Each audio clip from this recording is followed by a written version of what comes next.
today. That's so funny. We've had like 15 people. Oh, here we go. Here they are. I'm like, wait a minute. We've had like 15, 20 people every day. And now we're talking about mindset and they're like disappearing. They're coming. Oh, welcome, Jenna, Charlene, everybody who's here on Facebook. Welcome back. This is our bonus day with my guest expert, Liz Nicholas. You guys are in for a treat today because Liz is the best of the best. I have been working with Liz, it's been almost 3 years. I can't believe it's been that long. But mindset, right? We talked on day one all about the importance of mindset and how that was actually what determined how we're showing up, how we're feeling, the actions that we're taking.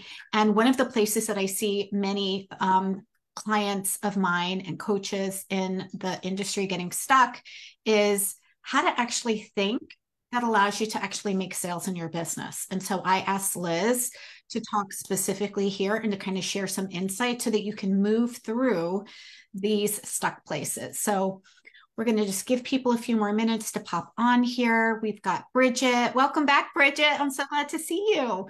And Lucy's back. Hey, Lucy. Joanna, Estrella, Heather, Charlene. Again, the romper room.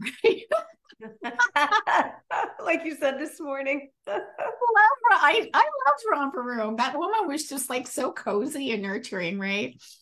Oh my gosh. So let's see, we've got Naomi popping in here. Good. So I know sometimes it takes a moment to find that email again and get the link and get settled and get Zoom doing its thing. So for those of you that are in the Facebook group, just know that you can go to the very top of the page and click on that photo that's at the very top of the Facebook group. And that will give you the link to join us inside of the Zoom room. So just pop on in. We'd love to have you. This is an amazing opportunity to work with a master in mindset. The only way that you can have any access to Liz at all is in either her Facebook group or in her private coaching or her mindset mastery class. So the fact that we get to have her here is really, really a gift. So Liz, thank you so much for being here today. I really appreciate you being here. Thank you for having me, Christine. I'm excited. Yay. Yay. So I'm going to let you kind of run the show here with the mindset piece around where do we get stuck in the sales process and how we actually can use our brain to actually help us to make sales. Yeah, it's a great question. It's an overlooked question, and it might be the most important question if you're in business, if you sell something. Because here's the thing, we don't do anything unless it's supported by our brain, by our programs. So we're running two systems at all times. We're running our conscious brain and we're running our subconscious brain. And our conscious brain is much more powerful in terms of it can create thought, it can analyze, it can sift and sort. It's our executive functioning brain, but it only does 5% of our thinking. 95% of our thinking is our subconscious, and that's our program brain. That's our habit brain. And that allows us to do a lot of amazing things in the world without having to think about it. We function all day using our subconscious. But when you're going to do something new in the world, when you're going to put yourself out there and grow a business, when you're going to sell something for the first time that involves visibility and making offers to people and talking to people that maybe you've never spoken to before, or speaking on platforms where you've never spoken before, or using a platform you've never used before. I don't know how to use Instagram or Reels or Stories or whatever. It's all new, and your brain wants no part of that. And so if we don't know how to operate our brain, and there is a skill to operating your own brain, even though we do it and we fly by the seat of our pants from the time we're born, it's actually a skill to be a masterful thinker. And when you know how to operate your brain, when you know how to program your own brain, when you know how to catch the errors in your own thinking, then you have the agency and the authority over your own brain. So how does this apply to selling? Well, if we want to sell something, we have to do some things that might be a little uncomfortable, might feel a little risky, might feel like we're uncertain of the outcome. And your subconscious wants no part of that. It wants to shut all of that down because your subconscious only cares about three things. avoiding pain, seeking pleasure, and conserving energy. Those three things are really important to understand. They're keeping you alive. Great news. It's why we've evolved and we're still here after millions of years with basically a brain that functions as it did when we were cave people. But it's not going to help you to grow a business, not unless you take that brain, that subconscious part of your brain, by the reins and take control of it. I always say, if you're not the boss of your brain, you're not growing a business, because your brain doesn't want you to grow a business. Your brain thinks it's scary. Your brain thinks talking to new people, doing a Facebook Live, putting yourself out there, coming up with an offer, talking to somebody about money, God forbid. Your brain doesn't want any part of that. And it's going to send you messages in the form of red lights and yellow light messages, like you don't have what it takes. You might embarrass yourself. What are you going to do if someone says no? What are you going to do if you forget the words when you're in the middle of the Facebook Live? You really haven't been doing this long enough. What if somebody asks you a question and you don't know the answer? You know, you've all thought that before. Oh my God, then what do I do, right? What if I freeze? What if I stumble over my own words? What if I look like a jackass? What if I, right? And you know what happens when your brain offers that and you hear it? You do nothing. You freeze, you avoid, you go clean the linen closet, you do something else, right? Absolutely, we do something else. And we all do it. Christine does it, I do it. When we let our brain run the show, we aren't growing our business. So learning how to think to sell means being in charge of thinking deliberately and intentionally. Here's what I always say, and Christine, you've heard me say this a million times. Most people, women, let me say most women, because I don't know if this is true about men as much. Most women have an idea about the meals they will eat, or if you're preparing meals for other people, for the week. Most women. If I said, well, what are you going to buy at the supermarket this week? You wouldn't say, I don't know. I'm just going to walk in and see what falls off the shelf into my cart. Nobody functions like that you know. Nobody, right? In fact, I'm going to guess all of you, myself and Christine included, probably don't step into a supermarket without a list. Or if you're really bougie, you probably put it on your phone. I see those people that do that. It's very impressive. There are people in my supermarket that have like a pen. I'm always like, you're amazing. They're like, I'll have a 1/4 pound of ham. I'm like, wow, that is impressive. But here's the thing, they're not winging it, because they know if they don't check it off, if they don't write it down, they're probably going to go buy ho-hos and ring dings, and they're not going to get the milk and the eggs and all the fresh fruits and vegetables, right? They're not going to wing it. You don't wing it either. Most women know what they're going to wear the next day, especially if you go to an office. Even if you're on Zoom, you kind of know what you might wear tomorrow, right? You don't wing your vacations. You don't just wing your weekends. You make plans. That's why you're high-functioning women. But most people try and grow a business trusting their brain to know what to think on the fly. I'm just going to try and go and do the thing in my business. Let's see what my brain offers me. This is crazy. It's absolutely nuts. We want to tell our brain ahead of time, again, learning how to think, what we intend to think, and we learn to constrain ourselves into those thought models.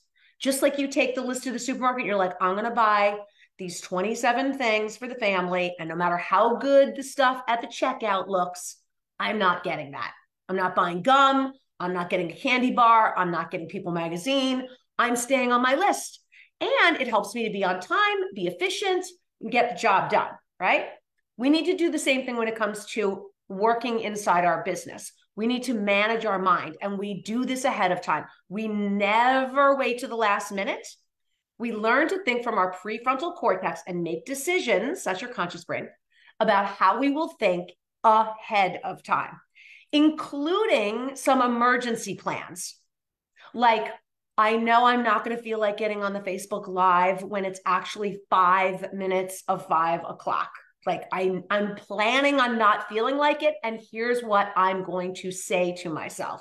Here's what I'm going to remember. I teach my clients to have things written out, like literally, so that you can't possibly be like, I'm so stressed right now. I don't even remember what I was supposed to think. Sure you do. It's right here on the index card or on the sticky note that you have there. So learning how to think to sell means thinking ahead of time intentionally, getting into an amazing program like Activate Abundance and having all those strategies, having all that support, having the community, having all the coaching, having Christine, the best of the best, having all the pillars to walk through and never winging it. Because just because you have the best strategies and the best coach and a great support staff inside Activate doesn't mean that when it's time to push live or post or whatever it is, it doesn't mean your brain won't try and sabotage you. It will. It absolutely will. Because you are not running the show most of the time, your programs are.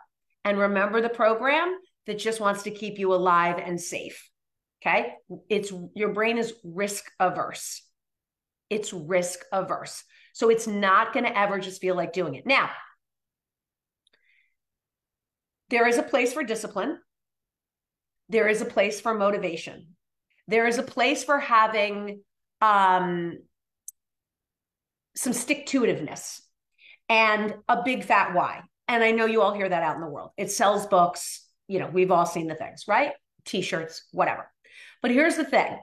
Motivation, discipline, stick-to-itiveness, making yourself like kind of guilting yourself into something, right? Even having a big enough why is going to run out for you.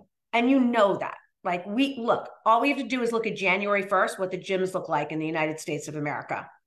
And then let's check them out by the end of January. Okay. Motivation runs out. Okay. It's not a program that's strong enough. It won't override all the stuff in your subconscious. You get up every day and you fulfill your identity. I want you to hear the word fulfill. I want you to hear that word. I didn't say you create your identity. Every day you get up and you fulfill the expression of your identity. I got more shocking news for you. You didn't choose your identity. Stay with me. That doesn't mean, I know I didn't choose it. It's my DNA. Well, your hair color is sort of the original hair color. Your eye color is, your height is, yes. But not, I'm really good at this and I'm not good at this. And I tend to be like this and I'm very overreactive to that. And I get super triggered and I really can't handle, but I'm very, very competent at this. I know you think that those are all facts, but it's all made up. All of it. All belief systems, all programs just running in your brain. And 90% of them, somebody put in your brain for you. Again, not your fault.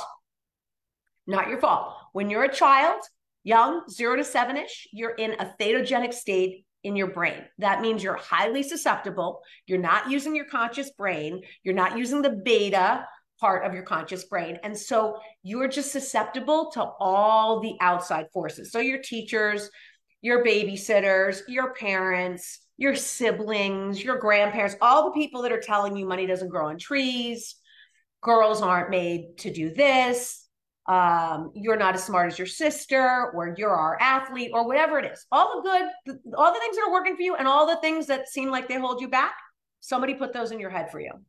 And you didn't have the ability to question, to discern, because you were just little, right? You weren't like, I wonder how that's going to work out for me when I'm 45, if I believe that. I need to think about that. That's not going on when you're a child. You're just sponging it all in. And now, fast forward, you're 30, 40, 50, and you get up every day and you just express who you are into the world. You just run those programs every single day. You never challenge them. You never wonder if there's more you could do, or you could start again or see yourself differently. And it's really challenging because everybody you know supports that identity. Everybody you know supports the identity that you have. And so sort of like if you walked out into the world with the same voice and the same body from the neck down, but your face was completely different, everyone would freak out. They'd be like, oh my God, you're freaking me out. You don't look like you. That would be the same thing if you tried to change your identity. They'd be like, what? You're not my sister. You're not my best friend. Who are you? So we just run our patterns. We just run them and we don't challenge them.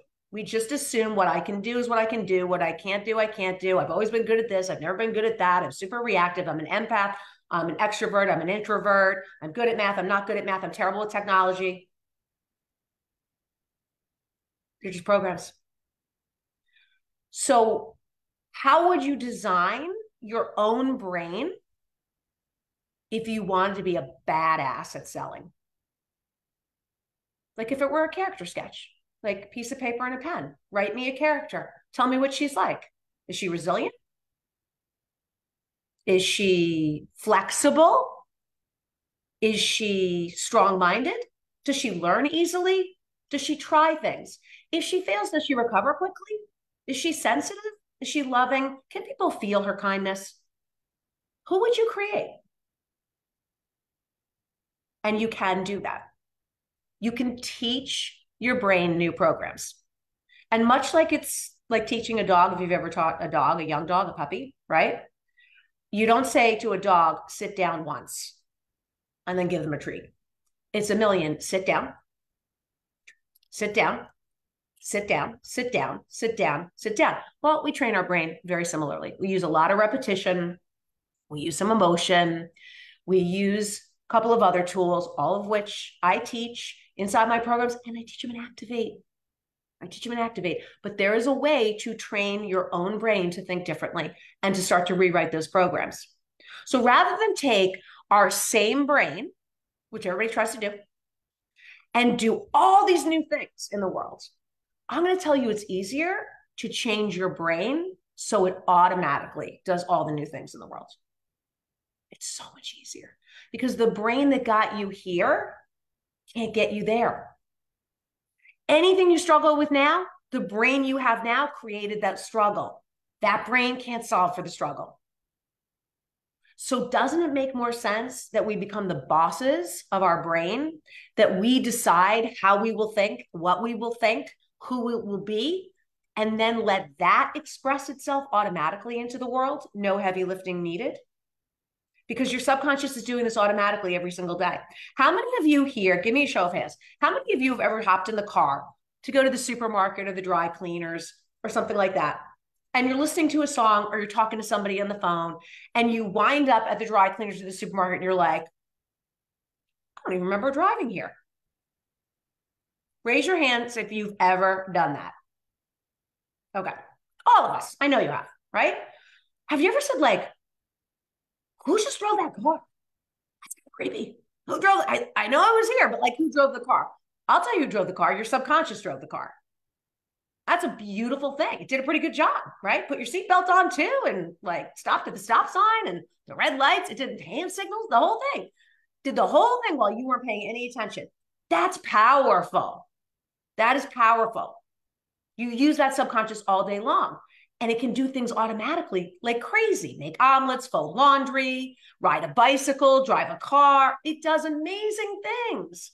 And then we try and build our business without using it. We're like, I'm just going to use the 5% of my brain and hope for the best. What? This is a terrible idea. How about we put programs into our subconscious that can run automatically? We put the badass programs into our subconscious. We put the programs into our subconscious that have us doing the things that you're going to learn inside Activate that will grow you a 6 and eventually a 7-figure business. So much easier than using the brain you have with all the programs you have and just trying to do a bunch of new stuff with it. Your brain won't like that idea at all. It's like, no, I can't do that. I've got these programs and they're limited. Think of your belief system like a fishbowl. You know, the little one, the cute one that you get, the glass one, and they give you like the fish in the plastic. Do they still do this, or was this only the 70s? You get like the goldfish in the little plastic thing. It has like a rubber band on. You bring it home, put the water in the goldfish, one little decorative thing. Yeah, that's what I'm talking about, okay? So you ask a fish, how's the water? Fish says, what water? Fish doesn't know it swims in water. Guess what? You don't know you live inside beliefs. I'm like, how are all your belief systems going? You're like, what beliefs? These are just facts. No, they're not. Any more than when a fish says it's not in water, that's true. You swim in beliefs all day long, and someone else gave them to you.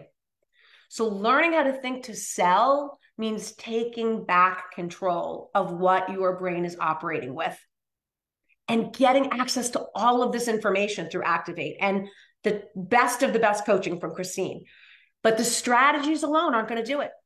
because the same brain with the new strategies, you want a brain that's operating for you, with you, expressing the programs you choose and all the strategies.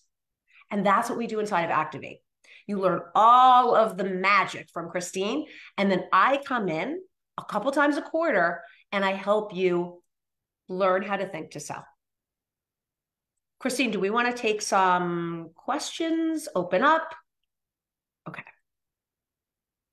Yeah, definitely. Would love to take any questions that anybody has around mindset and beliefs, and, you know, what beliefs that you can put in place that are actually going to help you make sales easier. And look, when we're talking about making sales too, one thing that I want to be really clear, that Liz and I are really, really on absolutely on the same page, is this isn't about trying to overcome somebody's objection, right? Where that it's so, you know, I would love for Liz to also talk about, you know, the way that we actually make our decisions, the way your clients are going to make decisions. Liz and I actually had a conversation about this yesterday, is from our subconscious, right? It's not trying to speak to all of the features, all of the things. It's completely different, which Liz is going to expand Yeah. on, if that's okay, Liz. Yeah. I'll stay a little bit at 30,000 feet. But Heather just asked, and I like never read the chat. So this was like, yeah, I'm like even looking for my chat. Like I never read the chat. So Heather, your brain is always, your subconscious is wired to do three things: avoid pain, seek pleasure, and conserve energy. Okay. Let me just paint you a 20-second image of why this makes sense.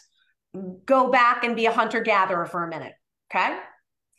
If you avoid pain, you're going to stay alive longer. If you don't take a lot of risks, you don't run around and go to dangerous places where there are a lot of saber-toothed tigers and things like that, you're going to stay alive longer, and your brain's job is to keep you alive. So you're going to be very risk averse because of your brain. You avoid pain. We need you to seek a lot of pleasure if we're going to keep you alive. You need to crave things like food, water, shelter, community, sex. If any of those things you're like, I don't know, the whole food thing, I'm over it, you're dead. You stop having sex, there are no more little hunter-gatherers born. So we got to crave the pleasure. We've got to avoid the pain. And then you can't run around all day like a lunatic when you don't know when your next meal is coming. Could be 2 weeks. So conserve energy. Okay, so now that's the hunter-gatherer brain, but it still operates that way. But we are not hunter-gatherers, and we are not, most of us, ever going to be facing mortal danger from a wild beast. And most of us won't go 2 weeks without eating, or the potential of not eating for 2 weeks. So we don't need our brain to operate this way, but it still does. So here's what it looks like when you're trying to build a business. Avoid pain. I don't think I want to actually do a Facebook Live today. I think I'm going to make a sandwich. So we're going to avoid pain. We're going to avoid talking to people. We're going to avoid posting on Facebook. We're just going to kind of go do something. We're going to avoid, right? We're going to seek pleasure. This shows up in our business in very interesting ways. One, again, is a form of avoidance. I'll just go have a snack and then I'll do it. But the other is too much learning and not enough doing. So great pleasure in getting smarter and smarter and smarter and smarter and smarter and smarter, and knowing so much and not making any money, right? But it's the pleasure of learning. And then conserving energy means that your brain just runs the same programs. It doesn't want you to expend any energy thinking. So it's like, oh, just put on the whole program about she can't do it. That's what your brain unsupervised looks like. And it will just shut you down. Okay. Did that answer your question, Heather? You got it. Okay. So what Christine and I were talking about yesterday, and this is an advanced concept, so I'm not going to take a deep dive on it, but I want to explain this to you because I think it's really important. And I know it's under taught in the world. In fact, it's basically not taught at all. When we're selling, and we want to sell not in a manipulative way, not in a salesy way, in a service-based way. That's what Christine teaches inside Activate. And it's beautiful. It's a heart-centered protocol. When we are selling to people, we are often drawn and we're often taught to be using our conscious brain to be selling to their conscious brain. So this looks like somebody maybe has an objection about something or a question about something, and that's coming from their conscious analytical mind. They're like, well, I don't know if I have the time for that, or I'm not sure about that, right? Our conscious brain hears that and is like, uh-oh, trouble. I need to solve for that. And our conscious brain starts coming up with probably some form of overcoming objections, right? And so now we've got two human beings that are communicating with their conscious brains. But here's the thing. That's not how we buy as human beings. And you all know this. When I describe this, all of you are going to be like, oh yeah. We buy subconsciously. All of us. You buy because you feel something. Now, you may not know that, although sometimes I'm betting you do. I'll bet all of you have bought something where you're just like, I don't know. I just like knew it was the right thing to do. Or somebody told me yesterday that they had two people say to them, I could feel the yes in my body. I was like, ooh, that's good, right? Every one of you, whether it's a car or a house or a purse, or it doesn't matter what it is, all of you have bought something and been very aware that it wasn't a logical process. There was emotion involved in it, right? You've all also not bought something for the same reason. You're like, yeah, I'm gonna. And you don't even like have a logical reason. We do this all day long, all day long. So what we don't understand when we're in any form of sales, when we're in a form, and sales is service, is we don't understand that if we're trying to sell to someone's conscious brain, we're trying to give them all the analytical reasons and only the analytical reasons, all the features, all the details, all the facts, right? All that conscious stuff, we're missing the 95% where they're going to do the buying. And I'm not suggesting this means that we're trying to manipulate people by speaking to their subconscious. It's just a better way to communicate with people. So, and we do that in a number of ways, communicating with our subconsciouses to their subconsciouses, but it's primarily energy and it's emotion. Okay. So again, just to give you like the science behind it, because that's what I teach. And I think it's so important to understand it. We're doing this all the time. Everybody here, again, has had the experience of, somebody coming to your front door and having a feeling like, I'm not going to open the front door. I'm a no. And there's not really a reason. Everybody here has had that experience. Okay.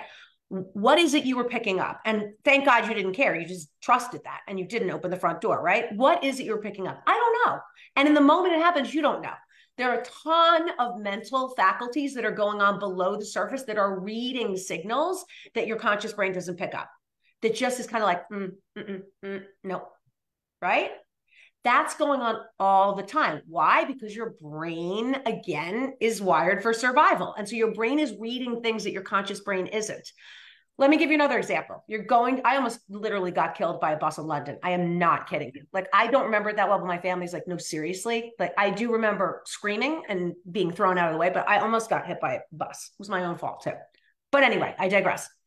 Imagine if you were stepping off a curb, right? And a car's coming 90 miles an hour. Imagine if we needed to use our conscious brain in that moment and be like, oh my gosh, that's a really fast car. It's coming toward me. I have on high heel boots. I can't run in these boots. I'm thinking I'm probably going to get flattened like a pancake. Okay, you're already done before I even get through that sentence, right? Because that car is going 90 miles an hour. So you're done. Our conscious brain can't save our life in that second. But when you're about to stop and you go, oh, like this, and you pull back, before you have a conscious thought, your subconscious saved your life. It's picking up things all the time. Thank God. Thank God. But this is true in communication too, when we're communicating with people. You've all walked into a party, a networking event, a something or other, seen someone on the other side of the room and thought, I just want to meet that person. You've no idea why you have that reaction. You've also all walked into a room and thought, no, not going near that person. And then you might even have a conscious thought like, what is wrong with me? I'm sure she's lovely, right? That's your conscious brain trying to override the subconscious. Why are you being so judgmental? My goodness. And your subconscious brain is like, no. You've all had that. That's the undercurrent of your subconscious reading.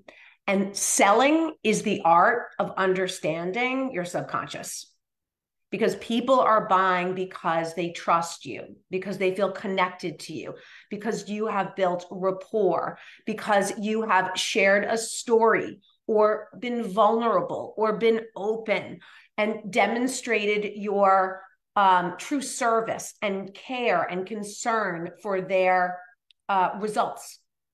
And that's what people feel, and that's what people are buying. So we learn inside Activate, and when I come in, we learn how to communicate that way.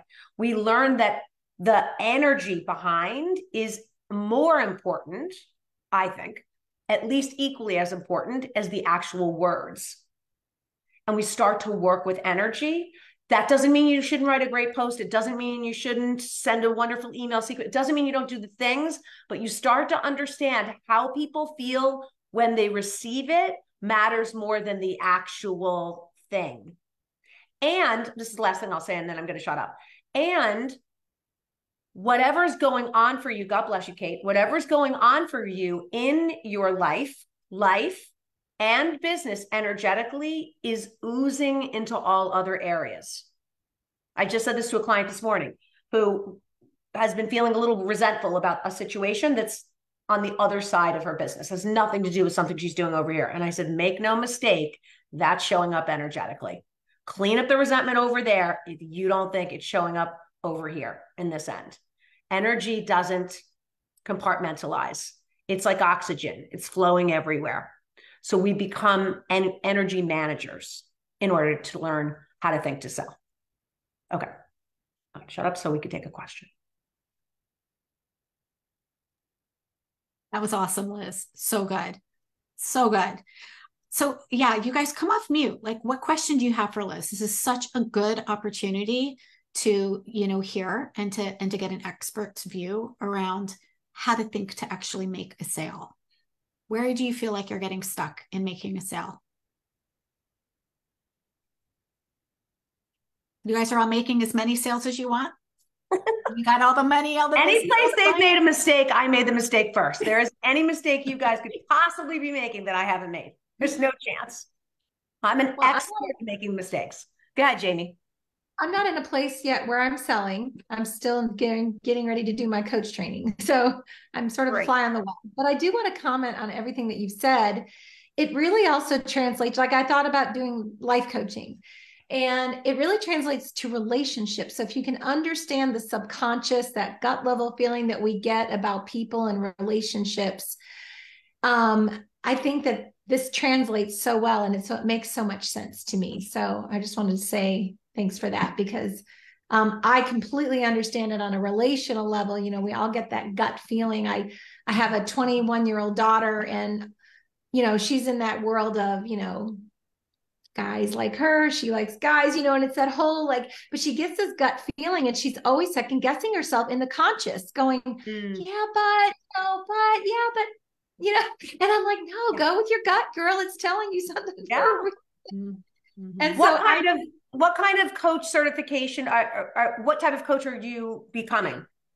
Well, so I actually am doing a life coach certification right now. I'm finishing that up in December, but it's just generic. Thought about doing relationships, grief. I have various different avenues I could go with that. And then, but I'm also going to do my health coach certification, because I've also lived in the health space for a very long time, just personal, and have a lot of experience and wisdom with that too. So I'm not sure how I can marry the two, but there's definitely a way. There's a way to do everything. I'm just gonna give you unsolicited advice, because I've been doing this a very, very long time, longer than I'm going to tell you, but a long time. I personally don't think you need to wait to finish your certification to begin. I was very blessed that while I had a master's in education, and I come from the education field, but I also, in addition to a master's in education and psychology, got a coaching degree. And my coaching school actually recommended that we start coaching.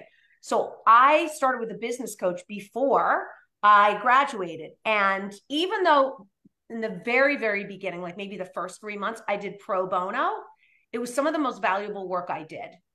It really I don't want to say it taught me more than coaching school, but it might have. I'm not kidding. Those 3 months of coaching might have taught me more than coaching school. It's all good in concept and theory, but it's really great to actually coach. And I've seen that because I work with so many coaches. I've seen that over and over. So don't be, I mean, obviously follow the protocol of your school, but don't be afraid to get out there and do some practice coaching, some pro bono. I actually think you can charge before you're certified. I mean, to this day, no one's ever asked me if I was a certified coach. Never, not one person. It's kind of like, really? Nobody's ever asked me. They don't care, right? They care that they get results. So, and the last thing I say, I sound like I'm bashing coaching schools. I'm really not. I had a great experience. But the other thing is and I'm sure you're going to a great school. The other thing is a lot of times they teach you how to be a great coach, and that doesn't teach you how to build a business. So be mindful of that as well. At least my school didn't I learned all the things, but I certainly didn't know how to grow a business or conduct a consultation call or, set up a program or even know how to structure a program or what a deliverable was or an ROI or I just didn't learn that. So just make sure you're taking care of that end of it too. And there's definitely a way to put relationship and health together. I actually love that idea. I think it's so cool. Yeah. Well, thank you for all of that. I appreciate that. I mean, I feel like I will be a great coach. You will. I have the total heart for it. I'm ready to do it. The whole business side of it. And I've talked a little bit to Chris about this, but just the whole business side of it is still a little intimidating because that's really not my, I'm way more heart than I am anything else. So, okay. And I get that. I hear you. And that's a program and a belief. What's a what? That's a program. You're like, I'm more heart than business. Okay. You said that like that was a fact. Oh, I'm just saying that's the experience that I've had. That's the place I've come from. So but you're using that against yourself. You're like, and I'm like, that could be the most amazing advantage. Here's what happens to people sometimes. They're super analytical and they're not relational like you and heart-centered. They get crazy inside their businesses. They get nuts. And sometimes the people that just trust and love and give to others naturally, instinctively are the best coaches. The business stuff, you'll get into Activate. You'll learn all that stuff. I did a training inside of Chris's program today, and I went through 3 very basic things to support all the stuff she does. Growing a business doesn't have to be difficult. I would argue the part that you already know how to do, which is care about people and be heart-centered and relational and all of those intangibles that you have, that's the stuff that's hard to teach. How do you teach somebody that? So hit the ground running. Don't wait, Jamie. Really, get yourself some clients. Charge, if you have to charge a dumb low number to get yourself going, but get yourself going because there are people that need your help and they don't care that you don't have the degree yet. And they don't care that, you don't come from the business world. They just want you. So, but just check that belief where you're like, well, I don't know, heart-centered, not business. Could be the greatest thing ever. Yeah. It's not so fun that we get to do that now. People typically don't talk about love and business going together, and it actually does. We get to infuse our business with love. We get to lead with love. That's one of the reasons why, and you guys might not know this, but if you look at my logo, that really beautiful star, right in the middle of it is a heart. That's why I speak about being heart-centered, because we do get to lead with love. We can build amazing businesses with love, with service, with generosity. And it doesn't have to be an either or. It's just we've been programmed culturally and trained to believe that you have to be a hardcore biatch in order to climb the ladder and make $1 gazillion. You don't. We actually get to do this in a way that feels really good and aligned, and use that strength and that benefit of caring and service and love, because that is actually what creates the relationships and makes people want to work with you. Yeah, for sure. Yeah. And Jamie, you and I'll have to have a conversation in a million years how love influences health, because there's real science on that. Look up immune globulin A, IgA, and look at the studies on that. And you know what that is, and the antiviral and all that stuff. Take a look at what actually can be done 3 times a day to increase that. It's anything in elevated emotions, specifically love or gratitude. So there's a whole thing in your world where you can crisscross health and love and relationships. So nobody's talking about that. Yep. So the path is wide open for you, Jamie. Go. We've got two great questions in the chat list. So Okay, I'm going to start with Lucy, and then we'll go to Bridget. Lucy says, I get stuck selling. I feel a huge reluctance and uneasiness to it. The thought process is, I don't want to bother them. However, I'm making a bit of progress on that. Do you have any advice? Yeah. Wait, who is that? Lucy? Where's Lucy? Lucy. Mm-hmm. Lucy, can you come on screen? Yeah. Okay. At least I see her picture. Okay. So I don't want to bother them is the thought that's in your way, right? You don't want to bother them. I'm just curious, Lucy, and I'm not trying to put you on the spot, but because a million people have had that thought. Like you didn't invent that thought. I've had that thought. Christine's had that thought. But I'm really curious. Have you ever talked to somebody and when you were done, or maybe they interrupted you, they were like, you're actually bothering me? No, that's never happened. No. Okay. Have you ever been with another coach who was selling something and witnessed somebody saying, excuse me, but you're bothering me? No. Okay. All right. You guys know where I'm going here? Okay. So a thought that right now is just made up. You have zero evidence for it. Right. Is literally in the way of you growing your business and making offers. Right. Okay. The only person that is being bothered at all is you. Yeah. Thought. Right. And that thought would have been something I picked up when I was probably much younger. And I mean, who cares where or whoever it was probably well-intentioned. And it just, I call that forensic mindset. Like, let's not do it. Who cares where you got it? But somewhere along the line, someone said, it's not nice to bother people or be polite or don't say too much. You only spoke when speak when you're talked to, or some version of that probably jumbled up in your brain like it did for so many women. Right. And you don't want to bother people because bothering people is bad and not bothering people is good. And you want to be good. Right. And that's probably some type of messaging you got. And you're going to have to challenge that.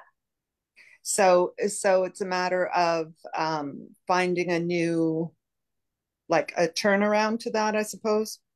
Yeah. I mean, I don't know if you're referencing Byron Katie's work. What I want to say is I'm not a big fan of like the let's flip, like we're flipping pancakes into higher thoughts. Like if I told you to just think, I don't bother anybody, your brain can't do that. Like that is too wide a gap. So what I always say is let's reach for a reasonable thought. And I like the word reasonable. Let's just reach for a reasonable thought for you. Right. When I started out, I had similar, I don't know if I had the bother, but I had some thoughts about not wanting to be pushy, salesy, right? Mm-hmm. So it's kind of in the same genre. Yeah. And for me, and I'm not suggesting this is your thought, but I'm just showing you my process. I just decided to think if someone perceives me that way, they misunderstood my intention. So in other words, I didn't stop believing someone could think I was pushy or whatever it was, right? Because that felt like a stretch. Like, I don't know, man. And honestly, I can't control what people think of me. Yeah. So it could happen, right? I could be like the kindest, sweetest, most loving person, which I am. I'm kidding. But I could be kind and loving and wonderful and still have someone be like, you're annoying. You're so bothersome. I mean, I really can't control that. But I can control believing I know that's not my intention. And just that felt good and safe to me. And that feels true for me. It's never my intention to bother someone. I make offers all the time. I don't do anything without an offer attached to it in my business. But I do that from a place of service and assuming somebody in the back didn't hear me yet. And so I have to be very clear and very loud and compelling with my messaging. And I'm assuming I do bother people sometimes. But that's okay because it's not my intention and I can't control that. And I care about getting my message out. Okay. I like that. I think I can do that. Yeah. Yeah. Yeah. That makes sense. Okay. Practice it. And in the beginning, you'll be in cognitive dissonance. That just means that thought about intentional work, and then you'll go back to feeling like you're bothering, and then it'll work. And then like you're going to do this a little bit. And that's okay. That's what it looks like when your brain is changing. Right. So just practice it.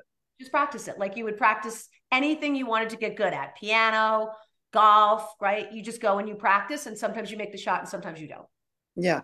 Okay. Got it. Thank you. Awesome. You're welcome. I appreciate that. Thank you. You're welcome. So good.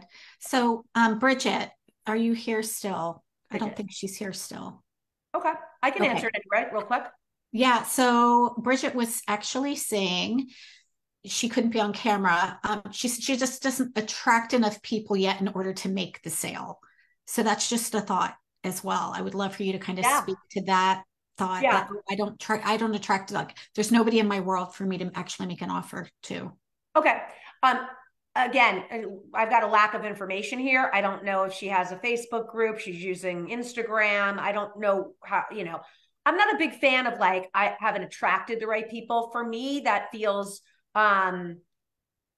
really like I don't have a lot of control over it. So one of the reasons we make offers is, I'm going to use her words, not mine.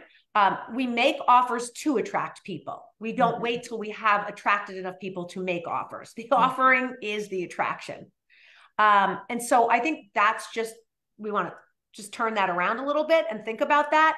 And anybody that's starting a business doesn't have all the people from the start in their business. So there is a time when you're doing it and all the people aren't there. Like, that has to be true. There's a period of time where the people don't know about you and the people aren't in your group, or you haven't gotten the people in your group, or whatever it is. We just have to think about it differently. So that's an example of a red light kind of a thought for her, where she's like, well, I haven't attracted enough people, so I can't sell anything. And that's just not a fact. I mean, you can sell to one person. If she has one person and knows who she is, she could sell to that person. Now, the reason you want to make an offer to that one person is that one person knows 250 people. That's an average, they say. Although I feel like we know way more than 250 people. But they say everybody knows about 250 people. So even if Bridget only knows 2 or 3 people, she's got like 750 people through those 3 people. So you make the offer so that those people know and can connect you to people. And you make the offer so you get good at making the offer, and you get better and better and speaking about what you do and who you are and making offers. So that sounds like it's a helpful thought. And we've all had thoughts like that. Well, I don't have the right, fill it in, such and such, so I can't. But you want to challenge thoughts like that, because really from the very beginning, you want to be, that's what I said to Jamie, is like, Jamie should immediately be offering to work with people, even if it's pro bono, even if it's like, I will do, 3 1-hour sessions with you pro bono. And, then we'll go from there. And the chances of those people would hire Jamie are probably very high. And yet Jamie doesn't have all the people sitting in front of her to make an offer, right? But she just needs one. So that's what I would say to Bridget, is challenge that, and use what I said to Lucy. Find a reasonable thought. Like, every day I'm meeting more people. But find a reasonable thought that makes you feel like you've got traction. I love that. Love that. It's so true. This idea that we don't have anybody or we don't know anybody is just not a fact. Well, and it's not helpful, because what happens when you believe that you don't have the right people is you don't do anything. You don't go and get more people. You don't get any people. You're like, I don't have any people, so I'm not going to do anything today.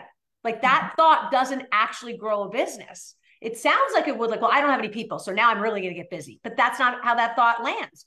Because when you think I don't have enough people, you feel terrible. You're like, oh my God, I don't have enough people.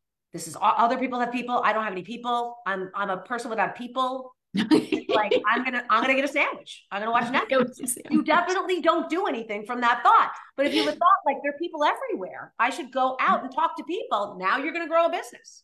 So you gotta ask yourself, when I think this, how do I feel? And does it make me want to go and do something? That thought, I don't have the people, is not gonna create any action, for sure. Absolutely, 100%. Yeah. Liz, do you have time for one more, or do you need to hop off? Yeah, I'll take one more. Okay. Nicole, do you want to come off mute since you're here and your question was the last one in the chat?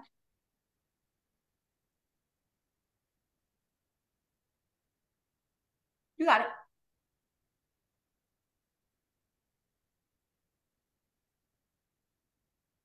Okay, Nicole, what's your question? Oh, I can't hear you, Nicole. Oh, I can't hear you either.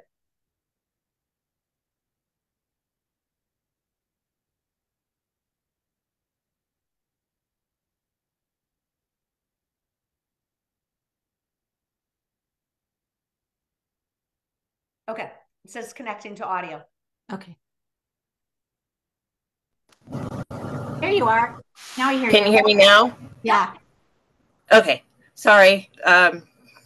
Different Zoom setting, I guess, for my audio this time.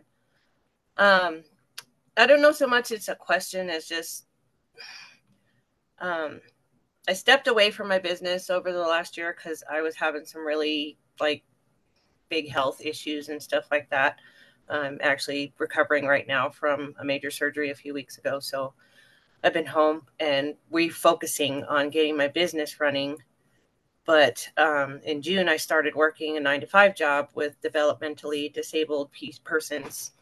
And I like the job. I like my clients that I work with, but it's just not fulfilling like I thought it would be as far as, building programs for them and getting them. It's more along the lines of getting them out into the community, helping them, with feeling normal in a setting where a lot of people can be critical for persons like that. And so I'm working on a program for menopausal women because also that's something I'm dealing with, and building that as a platform, but how to share that and still do my job, or do I let go of the job that really, I like it, I don't love it, and put the offer out there for women going through that as a health and life coach.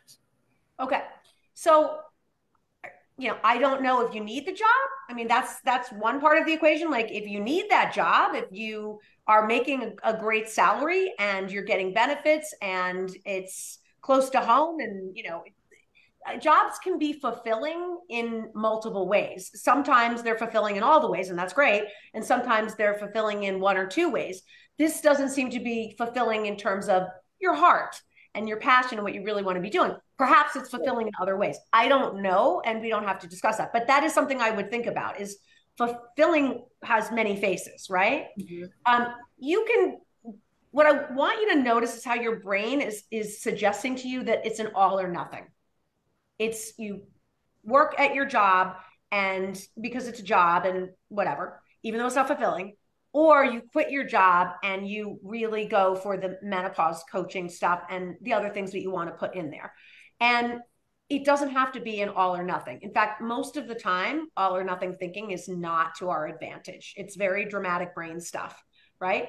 So I think you can do it any way you want to do it. I really do. I truly believe that if you get your thoughts in line and make a sound decision and love your reasons for your decision, I think you can do it any number of ways. There are a lot of people, many people, that grow a coaching business, a very successful coaching business, alongside something else. I did it when my kids were young. So I considered that was, and I had 3 kids and they were babies. They weren't literally, but the youngest was 2 at the time. And she's 19. So that tells you how long ago that was. That was a full-time job. Yeah. And I was raising those babies and growing my business. So it can be done. Does it take longer? Maybe. Maybe not. Sometimes people can, give a busy person something to do, they get it done. So I think you can do it any way you want. And if there's a reason to stay at the job for some period of time, you absolutely can start growing that business. And everything that Christine teaches is so doable with minimal time investment. Really, she's going to show you guys how to, build a platform, build a place where people gather, attraction market, all the things that she's been talking to you guys about. This isn't like a full-time job. It doesn't even have to be a part-time job. This is something you can do an hour a day, put some time in on the weekends. Totally doable. Totally doable. But I think a lot of women sometimes will leave a job too soon, and then they give themselves a lot of drama around money. And that actually backfires when you're building a business. So I don't know your particulars, but you hear, you can go through it in your mind. But sometimes the best thing you can do is kind of keep the job and build as a side hustle while you kind of get your feet underneath you, so that you're building your skill and your confidence, and there isn't any weirdness about, I got to get the sale because I got to get the money, that kind of stuff, because that can come up. So I think you can do it any way you want, but it sounds like you know what your passion is, and that's ultimately where you're going to make all your money, which is amazing. So yeah, good for you. Yeah, no, thank you. I appreciate it. And yeah, right now I don't have any babies to raise anymore. They're grown, but I have grandbabies. So there's that occasion of taking care of them and Yeah, all of that. So you got to weigh it all out and make a great lifestyle choice. But the short answer to your question is don't stop, don't wait, get going. It's, am I doing this full time? Am I doing this part time? Am I doing it really just on the weekend? But start, because there aren't a lot of menopause coaches out there. It's I think the majority of women now from about 40 on want to start to know about perimenopause and all those kinds of things. It's really an untapped market. So yeah, I think it's a really exciting time to get on the ground floor on that kind of work. So I love it. Yeah, thank you. amazing. Amazing. Liz, thank you so much. It's always a pleasure to have you inside of the community and sharing your brilliance. So thank you so much for being here. Thank you for having me, Christine. And Yeah. so nice of you to all be here. It was great to meet you guys. Yeah. So come join us inside of Activate. You'll have access to Liz. She's an amazing mindset coach. Again, just a reminder, tonight is when the bonuses are going away, the 48-hour bonuses. So if you want to hop on a call with me, I will absolutely hold those for you if you book a call before midnight tonight. So some of you, we already have some conversations scheduled, so that's great. But if you are ready to really take action in your business and start getting going, and I really do want to get you going now, remember, you get December for free. Like, you get to come inside of Activate Abundance, have access to the membership now, have access to me, have access to the weekly calls for the entire month of December. What your payments will start in January. All we need is your deposit to hold your spot, because I do keep it limited. I only bring on 15 because I want to make sure that I give you that personal wraparound support. I love smaller communities like this, where I actually get to see you and interact with you and have my heart and my brain with you on your business. So reach out to me. You can send me a DM and we'll get something scheduled right away. If you have any questions, please feel free to ask. I do not do hard sells. I'm not going to try to drag you across the finish line. I will absolutely help you make an empowered decision. That is my sole intention. If I don't feel like I can support you, I'll point you in another direction with one of my colleagues, or give you a place to start. And I would just love to pour into you and help you really get your business going, because we need more of you here to do your work and to get this work in the world. Like, it's so critically important. For those of you that don't realize how powerful your work is, I just want you to hear me say that. You matter, your work matters. You are creating ripples in the world. You are creating generational health. You are creating generational happiness in the lives of people. And we need you out there, and we need you to also be having money so that you can create freedom and to invest your money in other ways that are going to allow you to create life and communities that we all get to benefit from. So that's it for today, y'all. That's it. All right. I will see you guys back here tomorrow. Just a quick reminder. Tomorrow is a different time. So on Friday, it's at 12 noon Eastern time. And I am bringing on my copy and marketing expert. So today we had Liz. She's our mindset expert inside of Activate. Tomorrow, you're going to hear from Laura Mishingtano. She helps everybody. That's okay, Heather. You can watch the replay. Laura really helps you understand your content and your message. And so she's going to be sharing all about beliefs. We shared a little bit about that yesterday, about the belief ladder. Actually, I think that was on day 3. I can't believe tomorrow's day 5 already. But we're going to be talking about, how we actually communicate our message in a way that is compelling to our people that are out there that are looking for us. Okay. So believers, the way that we communicate our message, the copy, the marketing piece is something that we all need support with. Marketing is something that you have to do, period. And I want to show you an easier way to do that so that you get to share your message in a way that feels really good and genuine. And, I think authentic is a word that is overused, but you get to be you and you get to share your message in a way that feels really good for you. So please come join us tomorrow or catch the replay. All right, everybody, have a great evening, and I will see you back here tomorrow. Bye.